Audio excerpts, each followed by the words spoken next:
महाप्रभु चैतन्य देव कहते हैं, देखो तुम प्रत्यक्ष देखो, जिसे तुम अपना एक दिन कहते हो, उसी में ऐसे जीव हैं अनेकों जो लाखों बार जन्मते हैं और मर जाते हैं, छोटे छोटे। ऐसे ही तुम उन जीवों के, जैसे तुम्हारे दिन के, ऐसे ब्रह्मा जी के दिन के सामने तुम लाखों करोड़ों बार जन्मते मरते हो। ब्रह्मा जी की समय के अनुसार तो हमारी भुनगों से भी छोटी आयु है, भुनगों से भी छोटी। इस विषय में तुम्हें हम समझा रहे हैं। पुराण में आता है कि सतयुग में एक रैवत नाम के बड़े पराक्रमी सर्वशक्तिमान राजा थे और बड़े वो तपस्वी थे, इतने तप के प्रवीण थे कि वो किसी भी लोक में जा सकते थे। सतयुग के मनुष्य आजकल से 4 गुना लंबे होते थे। उनके एक रेवती नाम की कन्या थी। सतयुग में बहुत लंबा स्वरूप होता था, 3.5 हाथ का शरीर इस समय, तो द्वापर में 7 हाथ, तो त्रेता और सतयुग में 14 हाथ का हो गया जाके। सोचो 14 हाथ का आदमी कैसा नजर आएगा। और अब तो साइज घटता चला जा रहा है, नहीं घटता,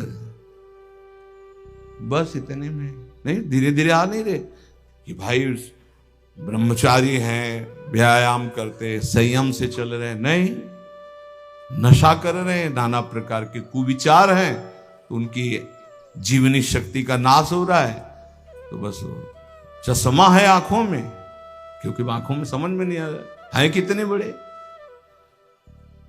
भाई 50 के बाद नजदीक वाला कम समझ में आने लगता है, अवस्था का प्रभाव हो जाता है।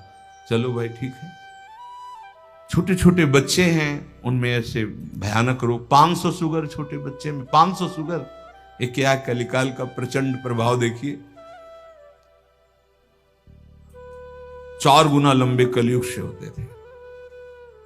तो रेवती जी कितनी लंबी होंगी। आओ, उन्होंने 2-4 लड़के देखे तो सोचा इधर उधर पूछने से अच्छा है अपने तो ब्रह्मा जी के पास जाते हैं, वहीं से पूछ लेते हैं कि तुमने भाग्य में कौन सा दूल्हा, और सीधे ब्याह कर देते हैं। तो वहां ब्रह्मा जी के पास वो पहुंचे रेवती जी को लेकर। उस समय ब्रह्मा जी के यहां हाहा हुहू नाम का गंधर्व भगवत यश का गान करते हुए नृत्य कर रहे थे। अब सभा लगी है, नृत्य हो रहा, तो थोड़ा घड़ी 2 घड़ी, आधी घड़ी, 12 मिनट, वहां के ब्रह्मलोक के 12 मिनट। इसके बाद सभा संपन्न हुई। ब्रह्मा जी ने देखा कि महाराज रैवत प्रणाम कर रहे हैं। कैसे आना हुआ? हाथ जोड़िए, कहा महाराज आपके श्री चरणों के दर्शन के लिए आया, इस लड़की के लिए वर ढूंढ रहा था, तो हमने कहा आपसे ही पूछ लें, आप आज्ञा करें। 2-4 राजकुमार देखें, अमुक अमुक राजा के लड़के, उनमें से कौन सा ठीक रहेगा। ब्रह्मा जी ने कहा कि कौन सा ठीक रहेगा? बोले क्यों प्रभु? ब्रह्मा जी हंसने लगे, बोले उनकी कुल परंपराएं नष्ट हो गई। जहां तुम 12 मिनट देखे ना, वहां कुल परंपराएं नष्ट हो गई, नहीं है वो अब। उनके बाप दादा पुरखा, नीचे की पीढ़ियां, कितने कुल चले गए। 12 मिनट यहां तुम नृत्य देखे ना, वहां कुल परंपराएं नष्ट हो गई। ब्रह्मा जी हंसने लगे। प्रभु, अरे बोले तुम्हें पता है यहां का जो 12 मिनट तुम्हारा व्यतीत हुआ, वहां का कितना समय हो गया? जाओ, इस समय सर्वलोक महेश्वर भगवान श्री कृष्णचंद्र जो प्रकट हो गए, और उनके भाई के रूप में अनंत फणधारी भगवान शेष जी जो बलराम के रूप में, अपनी पुत्री का विवाह उन्हें कर दो। प्रणाम किया, और जब पृथ्वी पर आए तो बलराम जी से भगवान श्री कृष्ण का ब्रह्मा जी ने आज्ञा करी। बलराम जी उनके रेवती जी के सामने छोटे हो, रेवती जी क्योंकि वो सतयुग की, और बलराम जी द्वापर के शुरू। बलराम जी से कहा कि अब ब्रह्मा जी ने तो निश्चित किया है, तो बलराम जी ने ऐसे देखा रेवती जी को, तो जब ब्रह्मा जी ने निश्चित किया है तो हम अभी ठीक कर देते हैं। हल्का चिंतन किया और गले में ऐसे फंसाया और अपनी नाप का बना लिया बलराम जी ने रेवती जी को। सनातन जी ने बड़े आश्चर्य की बात कही कि प्रभु इतना ब्रह्मा जी का प्रताप और वैभव, लेकिन आप कहते हैं वो भी भयभीत रहते हैं, उनका भी नाश होता है, प्रभु तो इन मनुष्यों का क्या। प्रभु ने कहा देखो यहां जो उत्पन्न होता है उसका नाश अवश्य होता है, चाहे आज हो या कल हो, ये बात बैठा लो। जाना है भाई, कुछ नहीं जाना यहां से, केवल आपको जाना है। दुनिया में लाखों का मेला जुड़ा, हंसा जब जब उड़ा तो अकेला उड़ा। ये बात बैठा लोगे तो भजन में मन लगेगा। ये 14 लोकों वाला ब्रह्मांड एक है, ऐसे असंख्य ब्रह्मांड हैं। ऐसे असंख्य ब्रह्मांडों में ये त्रिगुण भगवान ब्रह्मा जी, विष्णु जी, महादेव जी असंख्य ब्रह्मांडों में हैं। सनातन तुम ऐसा समझो जैसे गूलर के पेड़ पर असंख्य गूलर के फल होते। कभी गूलर का फल फोड़ के देखा है? छोटे छोटे भुनगे होते हैं, उसमें हजारों भुनगे होते हैं। ऐसे समझो भगवान के रोमकूप में ब्रह्मांडे हिलग रहे हैं गूलर की भांति। भगवान महाविष्णु की नाभि कमल से ब्रह्मा उत्पन्न होते, ब्रह्मा से सृष्टि होती है। ये प्रवाह की तरह अखंड चलती रहती अनंत ब्रह्मांडों में।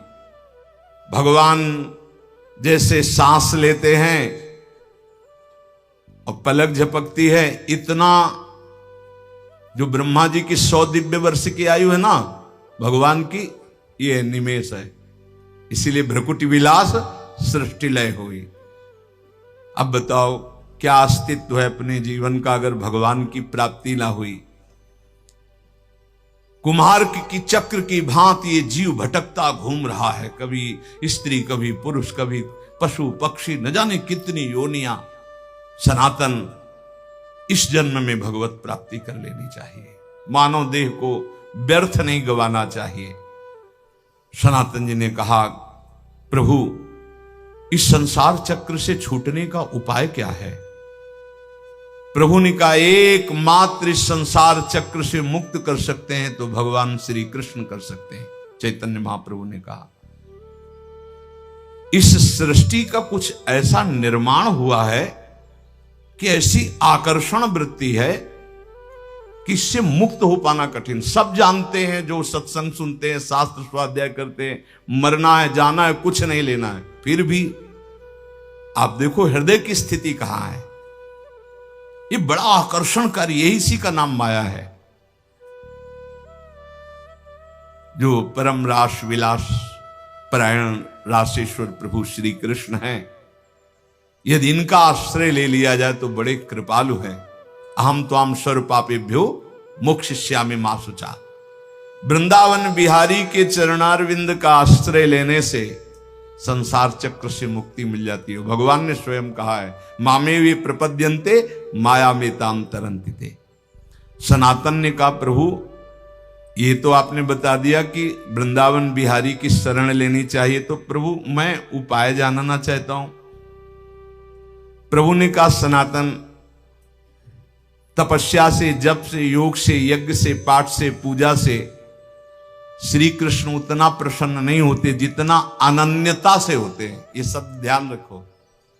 अनन्यता जो मीरा जी कह रहे, मेरे तो गिरधर गोपाल दूसरो न कोई, जाके सिर मोर मुकुट मेरो पति सोई। ये अनन्यता, अनन्य से, अनन्यता से प्रभु बहुत प्रसन्न होते हैं। इसीलिए ध्रुवदास जी ने प्रियाजू की अनन्यता के लिए कहा है कि यद्यपि भक्त अनन्य जो विषय इंद्रियन बस होए, कर्मठ कोटि जितेंद्रियन ते समलह न को।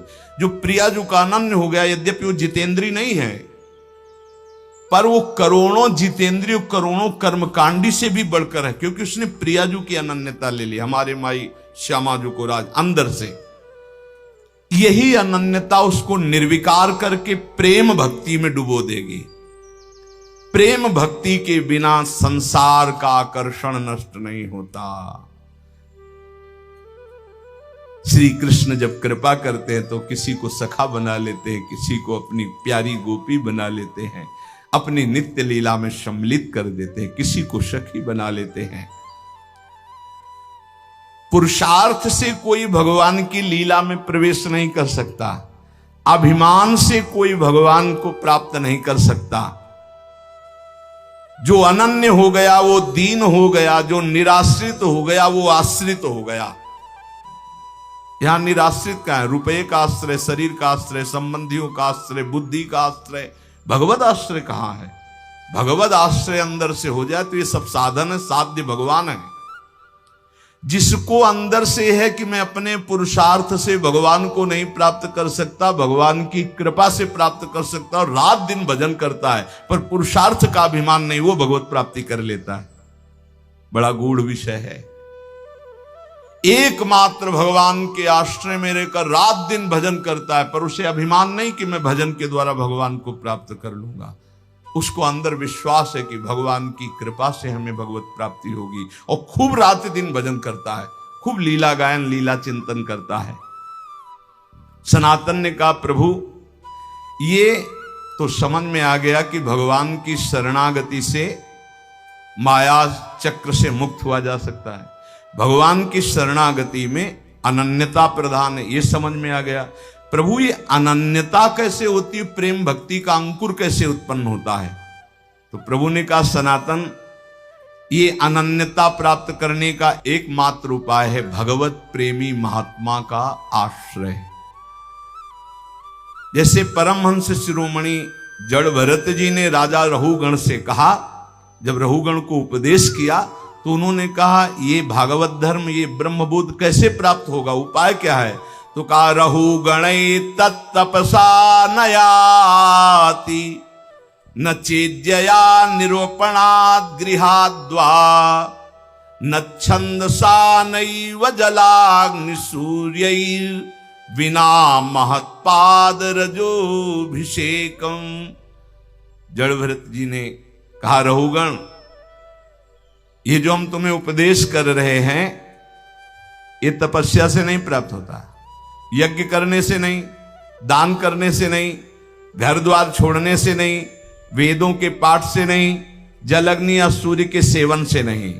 इसकी प्राप्ति का एकमात्र उपाय है भगवत प्राप्त, भगवत प्रेमी महात्मा की चरण रज का सेवन। चरण रज का सेवन होता है उनकी आज्ञा में रहना। एकमात्र ये उपाय है प्रभु के अनन्य होने का और प्रभु की प्रेम लक्षणा भक्ति का अंकुरण हृदय में होने का। बिना भगवत प्रेमी महात्मा के भगवत प्रेम प्रकट हो ही नहीं सकता। रेमन रसकन संग बिन रंच न उपजय प्रेम। अगर कोई भगवत प्रेमी महात्मा का आश्रय छोड़ दे तो जैसे कोई मगरमच्छ भरे हुए समुद्र में तैरना ना आता हो कूद पड़े, अगर तैरना भी आता है तो वो लील जाएंगे मगरमच्छ। ऐसे ही हे सनातन नैषाम मतिस्ताव दुरुक्रमांघ्रिम स्पृशत्य अनर्थापगमो यदर्थः महीयसाम पादरजोभिषेकम निष्किंचनानाम न वृणीत यावत्। जैसे प्रहलाद जी ने हिरण्यकश्यप से कहा कि जब तक भगवत प्रेमी महात्माओं की चरण रज में स्नान नहीं होता तब तक जैसी मेरी मति भगवान में लगी ऐसी किसी की नहीं लग सकती। भगवत प्रेमी महात्माओं की चरण रज में, क्योंकि भगवत भक्तों की चरण धूलि में ऐसी सामर्थ्य है, उनकी आज्ञा पालन में ऐसी सामर्थ्य है कि समस्त विकारों का, अहम का नाश करके दैन्य भाव प्रकार, दैन्य से ही भगवान रीझते हैं। जब तक तत्वदर्शी भगवत प्रेमी महात्माओं का संग नहीं, उनकी सेवा नहीं, उनका आज्ञा पालन नहीं, उनकी चरण रज नहीं, तब तक उसके हृदय में भगवत प्रेम या भगवत अनन्यता आ ही नहीं सकती।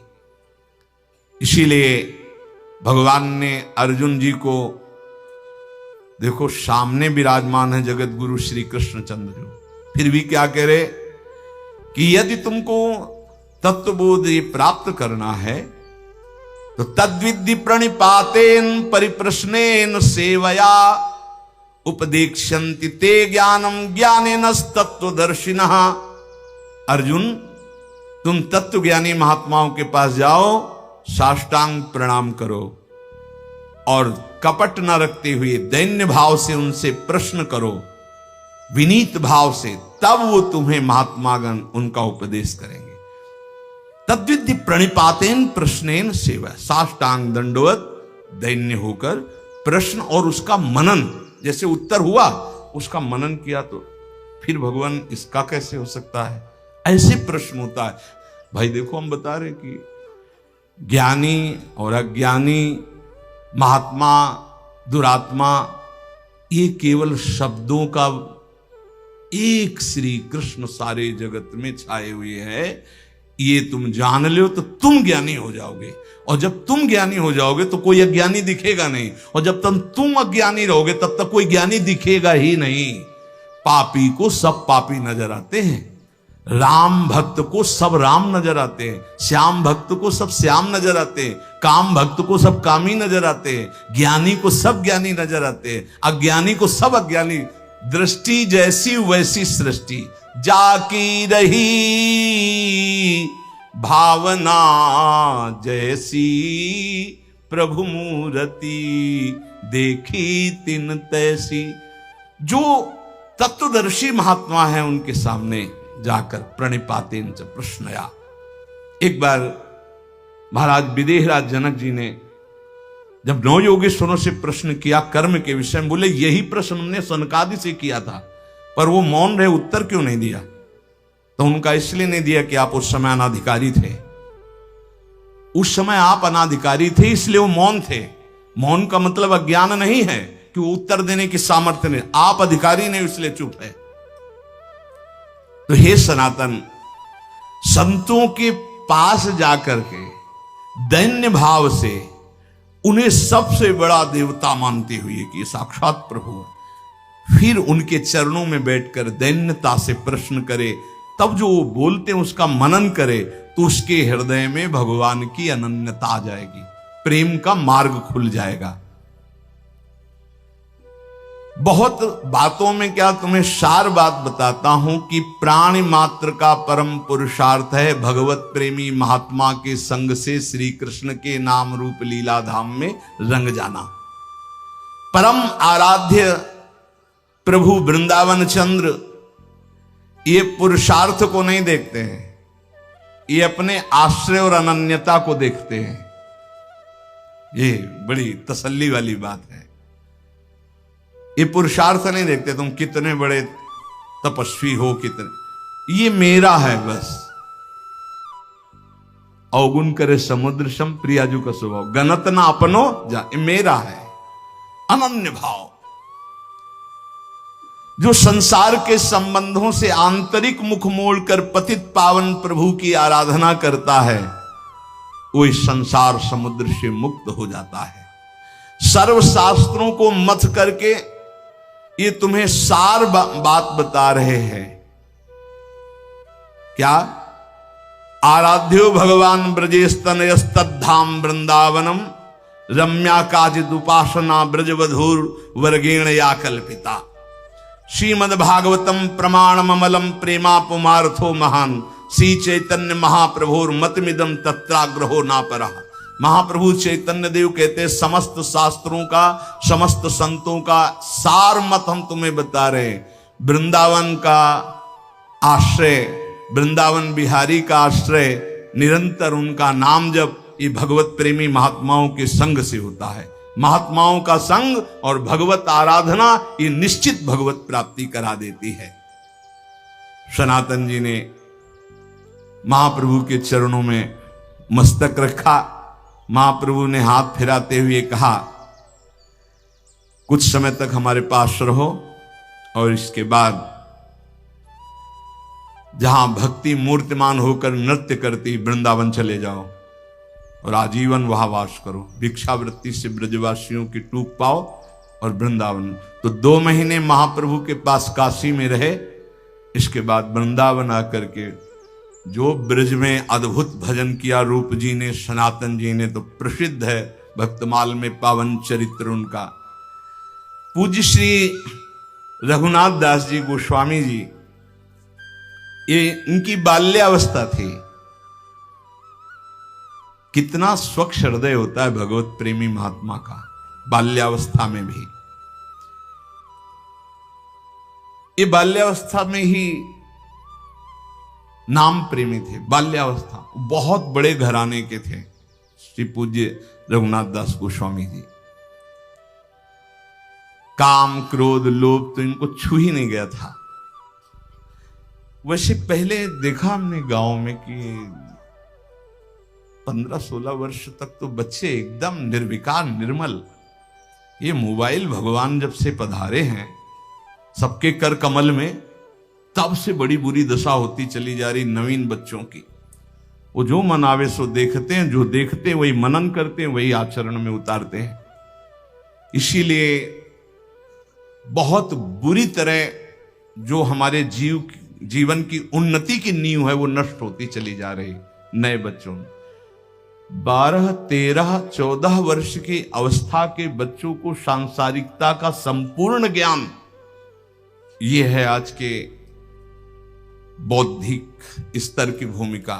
जबकि उनको पढ़ाई में, उनको संयम में, उनको सदाचार में ढलना चाहिए तो उल्टी रीति में ढल रहे हैं। इसीलिए बहुत संकट में हमारी आगे पीढ़ी है। अगर संभली नहीं ना तो बहुत संकटपूर्ण। नए नए 18, 20 वर्ष के बच्चे ड्रग्स का इंजेक्शन लगा रहे हैं। सोचो उनकी क्या जीवन रह गया, अब उसके बिना जी नहीं सकते।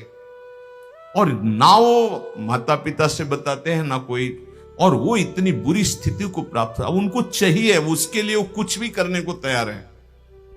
पहले उनको दोस्तों ने फ्री चखाया, फिर धीरे धीरे वो व्यसनी बन गए। फिर आज समाज में बहुत ये व्यसन, व्यभिचार, छल कपट मानो एक तांडव कर रहा है, और उसे सुख माना जाता है, उसे उन्नति मानी जाती है।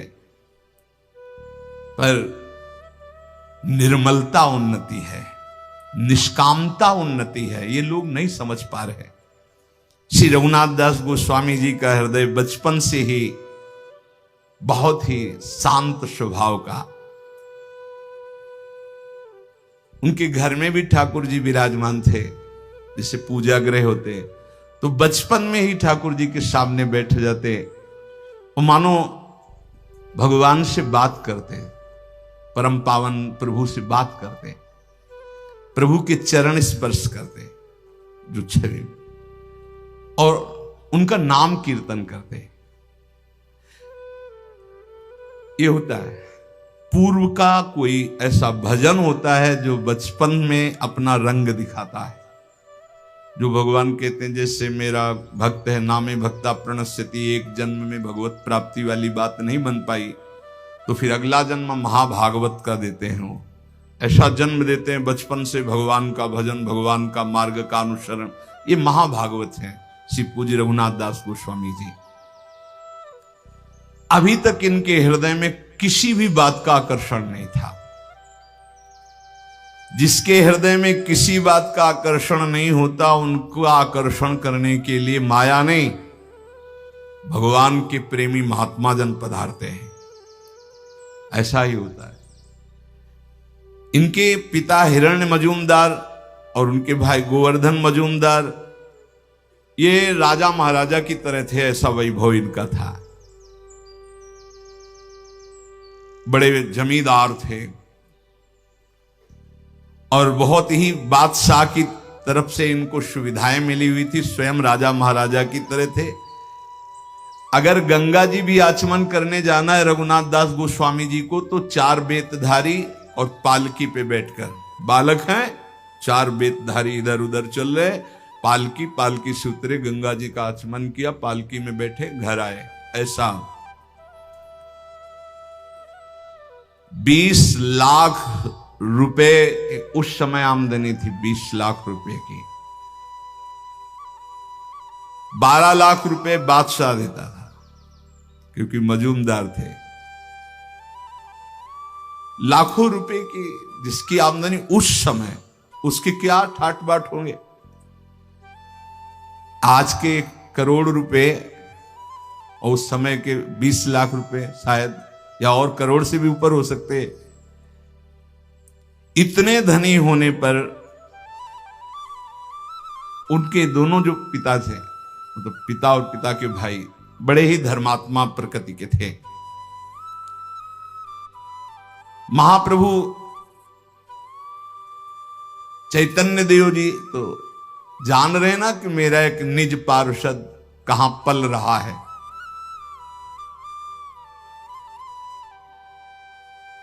कभी कभी ठाकुर हरिदास जी जब उधर से जाते थे तो उनके यहां जाते थे, वो भक्तों का सम्मान करते थे।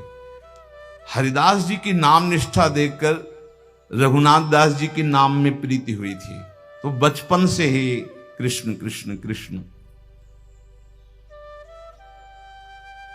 महात्मा रघुनाथ दास जी बाल्यावस्था में इतने तेजस्वी थे कि जो देखता वो लुभायमान हो जाता। लावण्य ऐसा, आकर्षण ऐसा, नाम जप का ऐसा, गंभीर स्वभाव, बहुत कम बोलना, ठीक किसी को उत्तर न देना, क्योंकि नाम जब छूट जाएगा अगर ठीक से ज्यादा बातचीत करेंगे। कम बात करना। बहुत अच्छे कृपा पात्र जन होते हैं जो ज्यादा बातचीत नहीं करते। राधे राधे, कहां जा रहे हो, क्या है, क्यों न राधे राधे भी बोलना, अंदर बोलना है राधे राधे, चुपचाप निकलो, ये संसार है। राधे राधे बोल रहे हैं, हाँ हम अंदर से बोल रहे हैं, तुम बोलो 2 बार, हम हर श्वास बोल रहे हैं राधे राधे, आगे बढ़ो। अगर कोई बड़ा पूज्य आता तो साष्टांग दंडवत करके चुपचाप एक तरफ बैठ जाते। बड़ी नम्रता, मानो स्वर्ण हो और उसमें भी सुगंध हो, ऐसे थे रघुनाथ दास जी। कोई ऐसा नहीं था जो इनको देखकर मोहित ना हो जाए, गले से लगाना ना चाहे बालक। अब तो कुलगुरु बलराम आचार्य को संस्कृत पढ़ाने के लिए रघुनाथ दास जी अपनी जो ग्रंथ पोथी उनको लेकर आचार्य के घर जाते और पोथी रख देते। हरे कृष्ण, नाम में इतनी प्रीति, पढ़ने में रुचि नहीं होती कि इन सब का सार है नाम, बस नाम नहीं। ये देखो बड़े महापुरुषों को होता है, आप अनुकरण ऐसा ना करना कि पढ़ाई के समय तो नाम ही हम जपेंगे और इस समय और अन्य समय उद्दंडता। ये हर समय भगवदानंद में डूबे वाले अवतारी महापुरुष हैं। सरल स्वभाव कोमल प्रकृति पर रघुनाथ दास जी के हृदय में हरिदास जी का बहुत बड़ा प्रभाव पड़ा। नाम प्रेमी जो ठाकुर हरिदास जी, जिनकी पीछे चर्चा सुनी, इसीलिए वो किसी समय भी नाम नहीं छोड़ते थे। बाल्यावस्था में कभी कभी वो गुरुदेव के पढ़ाने पर भी खड़े हो जाते और नाम कीर्तन करने लगते, भावावेश आ जाता। वो देखते रघुनाथ दास जी की नाम प्रियता, मन ही मन सोचते कि ये तो कोई अवतारी पुरुष है जो इतना नाम जापक है। जब उनकी अवस्था थोड़ी बड़ी हुई तो वैभव तो खूब था ही, पर उनका मन किसी भी वैभव भोग में नहीं लगता। उनका हृदय लगता कि भागो भागो यहां से। ये ऐसा ही होता है, ये पूर्व का होता है, ये विचारों का नहीं होता है कि उनके विचार आए फिर वैराग्य ले लिया, ऐसा नहीं होता। ये पूर्व की धरोहर होती भजन की, वो भगाते, ऐसा होता है। तो भागो भगवान की तरफ, भागो भगवान को प्राप्त करो। रघुनाथ दास जी के हृदय में जिधर देखते हो सब काटने को दौड़ता वैभव। भागो, कहां भाग के जाएं, भागो, बस वो अंदर होता है, भागो अशरण शरण की शरण में भागो। मन ऐसा व्याकुल हुआ कि स्वच्छंद नाम जप करूं, भिक्षा मांग के पाऊं, भागूं, ऐसा अंदर से आया। ये सोने के चांदी के ठीकरों में जीना अब मुझे अच्छा नहीं लगता।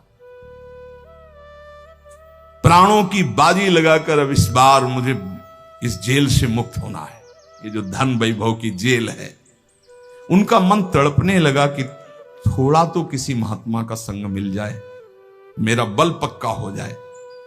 परिवार वालों ने जो भी इनका व्यवहार देखा कि न खान पान में रुचि, न भोग विलासिता की वस्तुओं में रुचि, ढेर सारी उनकी भोग सामग्रियों की, वहां तो खूब वैभव था ही, कोई चीज वो स्वीकार नहीं करते। क्या खाओगे, क्या पियोगे, क्या देखोगे, क्या चाहिए तुम्हें? ऐसी दशा में दोनों भाई चिंतित हो गए, पिता और ताऊ भी। वो हर समय गंभीर, बस कृष्ण नाम, कुछ नहीं हो। उस समय महाप्रभु संन्यास लेकर शांतिपुर में अद्वैताचार्य के घर आए हुए थे। रघुनाथ दास गोस्वामी जी ने चर्चा सुनी घर में, महाप्रभु चैतन्य देव आए हुए हैं अद्वैताचार्य जी के घर, 4-5 दिन रुकेंगे। ये भागे घर से, मुझे दर्शन करना है, महाप्रभु के दर्शन करने व्यवस्था की गई। बोले नहीं, पालकी में नहीं, पैदल भाग करके गए। महाप्रभु के सामने गए, बालक ही थे, लौट गए। महाप्रभु ने कहा, और रघु आओ। रघुनाथ दास नाम था, तो रघु के आओ, दुलार से। और कहा, बहुत समय से बिछुड़े थे, आज मिले हो। मतलब भगवत पार्षद है ये तो। संसार में चिरकाल से भटका हुआ जीव जब अपने स्वामी की शरण में पहुंचता है तो कैसा सुख मिलता है, ऐसा से रघुनाथ दास जी को सुख मिल रहा है। महाप्रभु ने गले लगाया रघुनाथ दास जी को। रघुनाथ दास जी ने कहा, प्रभु मुझे कुछ अच्छा नहीं लगता, पता नहीं क्या हो गया, ऐसा लगता है भागूं। कहा नहीं, बिल्कुल नहीं, घर में जाके रहो और घर में भजन करो। ये मरकट वैराग्य अच्छा नहीं होता। 4 दिन के लिए बैरागी बने, फिर लौट करके घर की बात याद आवे, घर की सुविधा याद आवे, ऐसा नहीं। वैरागी को घर से कोई भी वस्तु का प्रयोग नहीं करना चाहिए। ये सिद्धांत है, वैराग्य का ये सिद्धांत है। वो भगवत आश्रित ही जीना चाहिए। धाम है इसलिए थोड़ा सा गुरुजन छूट दे देते हैं, चलो वास करो किसी तरह के शिव, पर वो एकमात्र वैरागी का आश्रय भगवत प्रदत्त जीवन होना चाहिए। भगवत प्रदत्त वैरागी का मतलब ही होता है भगवत प्रदत्त जीवन। महाप्रभु ने कहा नहीं, ये मरकट वैराग्य अच्छा नहीं होता कि 4 दिन के लिए वैरागी बने, फिर घर का याद आवे, घर की वस्तु का सेवन, ऐसा है। महाप्रभु ने कहा, ये मरकट वैराग्य ठीक नहीं रहता, तुम जाके घर में रहो।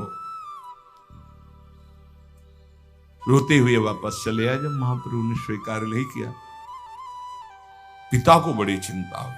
बहुत सुंदरी नवकिशोरी से इनका व्याह करवाया कि यही एक फांस है जिसमें रोका जा सकता है बैरागी को। गोवर्धन दास धनी थे, राजा और प्रजा दोनों के प्रीति भाजन थे, बड़ी प्रतिष्ठा थी, उनकी बड़ी ही सुंदर कन्या थी, उससे विवाह करवाया। राजाओं के समान वैभव उन्होंने दहेज में दिया। रघुनाथ दास जी को ऐसी सुंदर पत्नी, ऐसा सब भोग विलास देखा भी नहीं। कैसा कृष्ण नाम का स्वाद है, जबरदस्ती ब्याह कराया गया। उनकी तो रुचि ही नहीं थी। पिता को क्या पता था कि इनका मन तो किसी अव्यक्त से संबंध मान चुका है। पत्नी का सौंदर्य, पत्नी की प्रियता, भोग सामग्रियां, सब वैभव तुच्छाति तुच्छ इनको नजर आया। इन्होंने बात भी नहीं की, ये भी प्रयास विफल गया। अब तो पूरे परिवार जलने लगा कि अब क्या होगा, अब तो कोई रास्ता ही नहीं कि इनको रोका जा सके। रघुनाथ दास जी ने अपनी पत्नी से एकांत में प्रेम से हाथ जोड़कर कहा कि हम आपसे प्रार्थना करते हैं कि हमारा मन मधुप श्री कृष्ण चरणारविंद के, हम कभी आपसे बात नहीं कर पाएंगे। ये जो जबरदस्ती हुआ है, श्री कृष्ण आपकी कृपा रक्षा करें, आप पर कृपा करें। उदासीन परिवार वाले जब कि ये प्रथम ब्याह से लेकर के बात ही नहीं, कोई चर्चा ही नहीं, बहुत ही सबको भय हो गया कि अब ये। जब रघुनाथ दास गोस्वामी जी ने सुना कि प्रभु वृंदावन नहीं जा सके, रामकेल से लौटकर अद्वैताचार्य जी के घर ठहरे, तो बड़ी नम्रता के साथ पिताजी के चरणों में प्रार्थना की कि मुझे महाप्रभु के दर्शन करने की आज्ञा दो, मैं शीघ्र लौट आऊंगा। अब वो तो समझ ही रहे थे कि इनकी दशा क्या है, तो उन्होंने कहा ठीक है, आप दर्शन करे आइए। आंखों में आंसू भरकर कहा कि एक बात केवल तुम ध्यान रखना, हमारे दोनों भाइयों के बीच में इतने वैभव में कुल के दीपक तुम ही हो, अगर कोई इधर कदम हटाए वैराग्य की तरफ आप ले गए, इधर से हटाए, तो हम लोग अनाथ हो जाएंगे। तुम हमारे जीवन के आधार हो, मैं जीवित रहता हूं तुम्हें देखकर, तुम्हारी हर बात को मैं बर्दाश्त कर रहा हूं, लेकिन हमारी आंखों से बाहर चले गए तो हम लोग प्राण त्याग देंगे। मेरी प्रार्थना है, मेरे सफेद बालों की तरफ देखकर, मेरे आंसुओं की तरफ देखकर, जब तक मैं जिंदा रहूं तो ऐसे कदम मत निकालना। बस इतनी हमारी प्रार्थना। बड़े दैन्य होकर पिताजी ने, ताऊ जी ने ऐसा। पर जो निर्मम भगवान के प्रेम में है, उसको इन ममता आंसुओं का कोई प्रभाव नहीं पड़ता। रघुनाथ दास जी ने चरणों को स्पर्श किया और कहा, पिताजी मैं बिल्कुल चाहता हूं कि आपके अनुकूल चलूं, पर मेरा चित्त मेरे वश में नहीं है। ऐसा लगता है कि मेरे चित्त में कोई बलात् बैठा हुआ करवा रहा है। मैं बहुत चाहता हूं कि मैं आपको कभी कष्ट ना दूं, पर अब आपसे मैं ये वचन देता हूं, अभी तो लौट के आ जाऊंगा, पर मेरा मन मधुप श्री कृष्ण के लिए तड़प रहा है। एक पालकी मंगवाई गई, उसमें फिर रक्षकों को राजकुमार की भांति उनको सजाकर सब भेंट की सामग्री महाप्रभु के लिए, जो ही घर से बाहर गली में ऐसे कूद पड़े, सब छोड़ दिया, नंगे पैर भागे वहां से। कौन प्रपंच पाल की सब, धूप में नंगे पैर सुकोमल शरीर, और महाप्रभु के चरणों में जाके दूर से साष्टांग प्रणाम किया। महाप्रभु ने कहा, आ गया रघु, फिर छाती से लगाया और कर कमल से इनके घुंघराले बाल ऐसे सहलाते हुए हृदय से लगाया। तुम धूप में अकेले क्यों आए, तुम्हारे साथ रक्षक नहीं आए, पैदल क्यों आए नंगे पैर? कहा, प्रभु नौकर जन भी थे साथ में, उस रक्षक पालकी भी थी, पर प्रभु मुझे अच्छा नहीं लगा, मैं ऐसे, क्षमा कीजिए। महाप्रभु मुस्कुरा दिए। रघुनाथ दास जी ने आंसुओं से भिगोते हुए महाप्रभु के काशाय वस्त्र में से कहा, प्रभु अब दूरी सही नहीं जाती, अब आप अपने से दूर मत कीजिए मुझे। महाप्रभु ने कहा, देखो कोई कार्य जल्दीबाजी में ना करे, तुम पर श्री कृष्ण की असीम कृपा है, पर जब तक तब तक इंतजार करो, वो समय आएगा, तुम इंतजार। रघुनाथ दास जी ने कहा, प्रभु कारावास भी किसी को अच्छा लग सकता है? ये पिता का वैभव, ये पिता का सब सुख सामग्री मुझे कारागार लगता है, मुझे छुड़ा लो इस कारागार से। महाप्रभु ने कहा, क्या तुम्हें परेशान? बोले, प्रभु हर समय हमारे ऊपर अंगरक्षक पहरा दे रहे हैं कि अगर मैं एक कदम भी चलूंगा तो पहरेदार साथ होंगे। प्रभु मुझे गृह बंधन से मुक्त कर दो, मैं बहुत। महाप्रभु ने कहा, चिंता मत करो, तुम तो मुक्त पुरुष हो, तुम्हें कौन बांध सकता है? रघुनाथ, पर घर तुम्हारे लिए बंधन नहीं हो सकता। देखो, जब घर में ममता करे तो वो बांध सकता है, तुम तो श्री कृष्ण की ममता वाले हो। तुम आसक्ति छोड़कर घर में रहते हुए, तुम्हारा ब्याह हो गया है स्त्री से, पिता से, वैसे प्रेम में व्यवहार करो। महापुरुष जन देखते हैं हृदय की स्थिति। रघुनाथ दास जी ने कहा, प्रभु मुझे इन खिलौनों में बहकाओगे अब भी? क्या प्रभु आप देख नहीं रहे हो कैसी आग लग रही मुझे इन खिलौनों से? प्रभु मैं समझ रहा हूं अनाधिकारी हूं, इसीलिए आप इन खिलौनों की बात कर रहे हो। प्रभु अब नहीं, अब तो श्री कृष्ण चाहिए। प्रभु जो आपका कृपा कोर नहीं पाया उसी को खिलौने अच्छे लगते हैं। नहीं प्रभु, आप जो उपदेश कर रहे हो उनके लिए ठीक है, जो धर्म पूर्वक गृहस्थ का पालन करते हुए भगवत प्राप्ति की बात सोचे, प्रभु मैं तो सिर्फ आपका बच्चा हूं, आपके चरणों के समीप रहना चाहता हूं। मुझे ना स्त्री में आसक्ति है, ना घर में आसक्ति है, ना भोग में। प्रभु मुझे काटने को दौड़ता है सब कुछ, मुझे मुक्त करा दो। प्रभु ने कहा जो तुम कुछ कह रहे हो सब ठीक है, फिर तो मैं कह रहा हूं कि मरकट बैरागी ठीक नहीं। वो कभी फिसल नहीं सकते जिन्होंने कष्ट को गले लगाकर आगे बढ़ा है, और जिन्होंने संपत्ति को देख करके कि अमुक आश्रम के गुरुदेव संपत्तिवान, उनके शिष्य बनेंगे, हम उनके अधिकारी बन जाएंगे, जब विपत्ति आएगी, कष्ट आएंगे तो फेल हो जाएंगे। कभी भी संपत्ति को देखकर शिष्य नहीं बनना चाहिए, वैभव को देखकर शिष्य नहीं बनना चाहिए, सदैव भगवान को देख करके आगे बढ़ना चाहिए। जो ये क्षणिक बैरागी होते, इन पर जब कसौटी कसती है माया, तो ये लोग भाग पड़ते हैं, फिर इनको घर ही में देखा जाता है। महाप्रभु कह रहे, रघुनाथ दास जी ने कहा प्रभु कसौटी तो बैरागियों की होती, हम तो आपके बच्चा है प्रभु। ये बहुत बचने का बहुत सुंदर उपाय है। प्रभु क्या आपकी कृपा रूपी अमृत का पान करने वाले को कभी क्या विषय भी सता सकता है नाथ? क्या आपके चरणों का आश्रय लेने वाले को कभी राग फंसा सकता है? प्रभु ने धीरे से कहा ठीक बात है, तुम्हारी ठीक बात है, पर अभी मेरी आज्ञा है तुम जाओ, अभी घर जाओ। मैं यहां से लौटकर पुरी जाऊंगा, फिर समय आएगा तुम पुरी में मुझे मिल जाओगे। ये नहीं कहा कि आप आना, समय आएगा तो तुम पुरी में मुझे मिल जाओगे। रघुनाथ दास जी को लगा कि महाप्रभु का आदेश हो गया है। अभी महाप्रभु पुरी तक पहुंचे। 7 दिन 7 रात्रि महाप्रभु के पास ही रहे, अद्वैताचार्य जी के घर। महाप्रभु का उच्छिष्ट पाते, चरणों के नीचे शयन करते। वहीं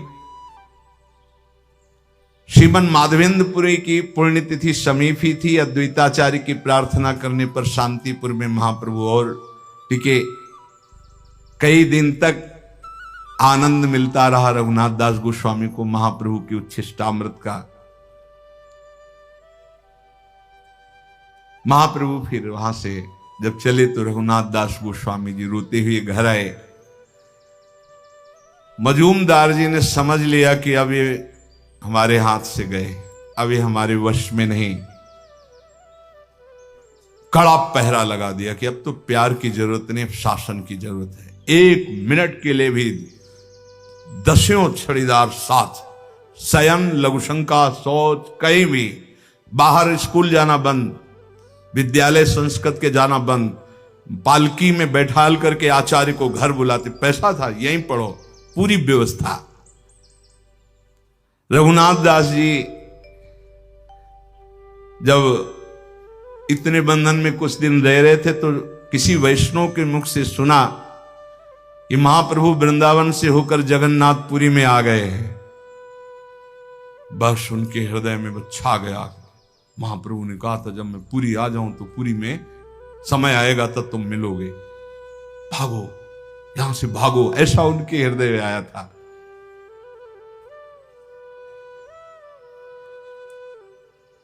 जो आचार्य पढ़ाने आते थे उनके मन में आया कि निकलने का एक ही उपाय है कि इन्हीं के संग पीछे निकला जाए।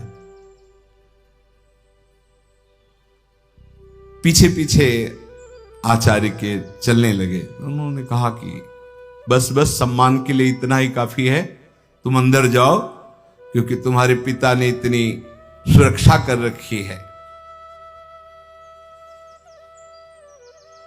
मन में कि बंदी की तरह अब मुझे जीवन नहीं जीना है, क्षण भर के लिए भी जीवन नहीं जीना। हा गौर हा प्राण वल्लभ। अंदर से एकदम फिर अपने को संभाला और कहा गुरुदेव अंदर तो सब व्यवस्था है, पीछे सब खड़े हैं, थोड़ी देर खुली हवा में आपके साथ चल सकते हैं? आपकी आज्ञा जहां होगी थोड़ी देर के बाद में। हृदय में आग जल रही कि बस केवल घर से बाहर निकल कर गली में पहुंचे, इनको उधर जाना होगा, मैं जगन्नाथपुरी के लिए भागूं। भला है विचार करो, जिन महापुरुषों के पास इतना वैभव था, सुंदर पत्नी, सब व्यवस्था, कैसा भगवत भजन का आकर्षण होता है। इसे वैराग्य कहते हैं, वैराग्य इसे कहते हैं। वैरागी की 3 ही गिरने की खाइयां हैं, कंचन, कामिनी, कीर्ति। तीनों बात इनकी घर में ही थी, उनको ठुकरा करके ये भगवान के लिए। ऐसे महापुरुष कितना वैराग्य में जीवन व्यतीत किए भगवान के प्रति।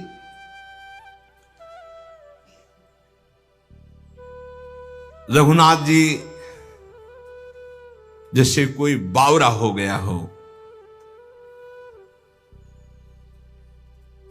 पीछे पीछे उनके चले। उन्होंने कहा जाओ वापस, अब तो जाओ ना। हाँ गुरुजी, पहले आप आगे निकल करके अपने गली में जाइए, हम तो आपके चरणों के दर्शन खड़े खड़े कर रहे हैं। उनको लगा ये भी ठीक बात है, वो गए। जे ही ऐसे गए, आसपास देखा, अच्छा अंगरक्षकों ने इसलिए कि गुरुजी के पास 4 कदम जाएंगे, भाग पड़े रघुनाथ दास जी। हा गौर, हा प्राणनाथ, जगन्नाथपुरी के लिए।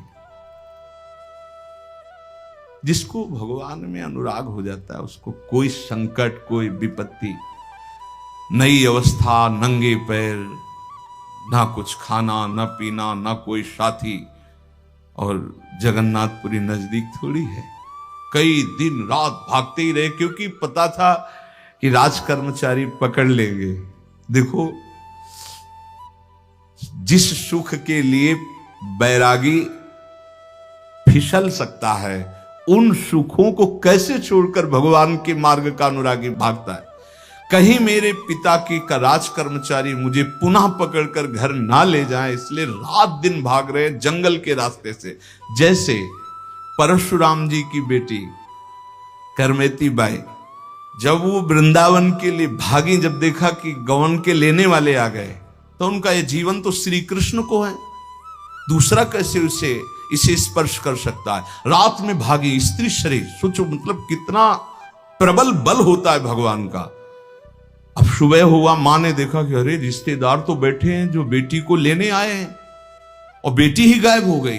परशुराम जी से कहा, उन्होंने तुरंत राजा को सूचना की। राजा उनके शिष्य थे, राज कर्मचारी घोड़ों पे भागे, चारों तरफ सूचना दी कि वृंदावन के मार्ग में होगी, क्योंकि वृंदावन वृंदावन पुकार रही, तो जरूर वृंदावन भाग के जाएगी। इधर घोड़े दौड़ाए गए। श्री कृष्ण अनुरागिनी करमेती बाई ने भी सोचा कि सबको पता मैं वृंदावन जाऊंगी। थोड़ी दूर में देखा, टॉप से, जो घोड़ों के टॉप से धूल उड़ती, उन्होंने समझ गए राजकर। वहां एक ऊंट मरा हुआ पड़ा था। सोचो ऊंट की कितनी बड़ी दुर्गंध, सड़ा हुआ, उसमें के पेट में जो ऐसे पशुओं, हिंसक पशुओं ने खाया था, खोखला बन गया था ढांचा, उसके अंदर घुस गई। 3 दिन 3 रात तक उसके अंदर कितनी सड़न में, उनको कोई सड़न नहीं लग रही। कृष्ण कृष्ण कृष्ण कृष्ण, सब रास्ते खुलवा। जब उनको लगा कि अब कोई नहीं, तब बाहर निकली और वृंदावन के लिए आई। ये कैसा भगवान के अनुराग का मार्ग, जहां संसार के भोगों के लिए लोग पागल घूम रहे हैं, ये श्री कृष्ण बावरे जन बमन की तरह उनको त्याग दिया। रमा बिलास राम अनुरागी, तजत बमन जिन जड़ बड़ भागी। कितने बड़ भागी जन है। रघुनाथ दास गोस्वामी जी बिना कुछ खाए पिए जंगलों के रास्ते से भागते हुए महाप्रभु से मिलने के लिए जा रहे। शेष चर्चा आगे। श्री राधा वल्लभ लाल की।